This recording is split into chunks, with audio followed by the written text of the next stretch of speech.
अहले हिल की मीक़ात का क्या हुक्म फ़ुक़हा ने नक़ल किया है। जो लोग हिल में रहते हैं वो अगर हज या उम्रा का इरादा करते हैं तो उनके लिए पूरा इलाका हिल यानी मीक़ात शुमार किया जाता है।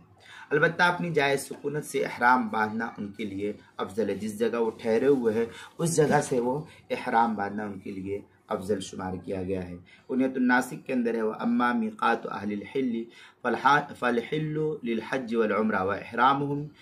इस तरीके की इबारत जो है बुनियतुन नासिक के सफ़ा 55 और इसी के हम मिसल इबारत जो है दुर्र मुख्तार मशामी जो ज़करिया बुगडीपू देवबंद का हिंदी नुस्खा उसकी तीसरी सफ़ा 474, अल-बहरुर राइक़ जो ज़करिया बुगडीपू देवबंद का हिंदी नुस्खा उसकी दूसरी सफ़ा 559, तबयीनुल हक़ाइक़ दूसरी जिल्द सफ़ा 248, किताबुल मसाइल तीसरी जिल्द सफ़ा 105। उन्वान है अहले हिल की मीक़ात।